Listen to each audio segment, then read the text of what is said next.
let's figure out the relation between moment of inertia and angular momentum. Okay, so see, we say that if any body rotates, it possesses angular momentum, correct? So this angular momentum is what? L, right?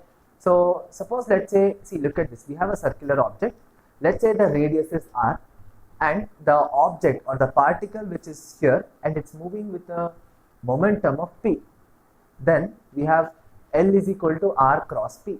We derived this formula, right?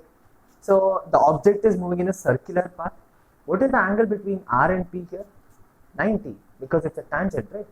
So we have L is equal to r p sine 90, which is nothing but r into p. Now p is what? M into v, correct? So we get L is equal to mvr, right? So here one very important point is the angular momentum is a vector quantity, right?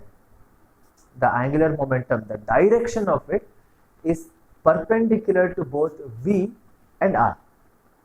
Okay, so we have the angular momentum as mvr, right?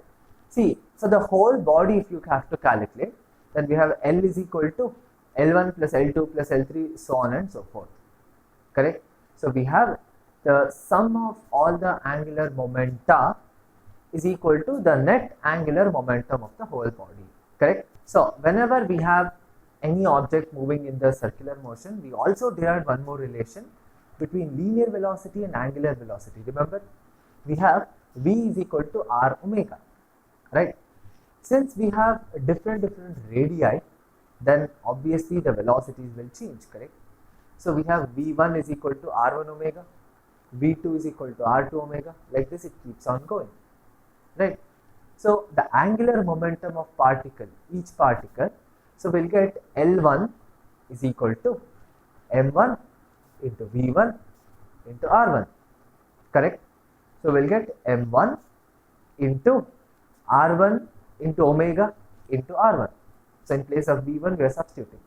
So we get this as m1 r1 square into omega, correct? Right? So same thing goes for the next one also. L2 will be m2 r2 square omega, so on and so forth. So what we get, we have L is equal to L1 plus L2 plus L3, right? So we have m1 r1 square omega plus m2 r2 square omega, m3 r3 square omega, so on and so forth. So if you take omega common, we get m1 r1 square plus m2 r2 square, m3 r3 square, so on and so forth. So we can write this as sigma mr square into omega. What was sigma mr square? That's I, correct? Moment of inertia. So we'll get L is equal to I omega, meaning the angular momentum is the product of moment of inertia and angular velocity. Okay, now this particular formula plays a very important part because many derivations and many problems can be solved based on this formula. Alright, so let me repeat what we have done. First we figured out the moment of inertia, the angular momentum for each particle, and then using that we figured out what is the relation between the angular momentum and moment of inertia. Adding all the angular momenta, we figured out that we get sigma mr square into omega. Since sigma mr square is I, we get L is equal to I omega. Okay, this is the relation between a moment of inertia and angular momentum.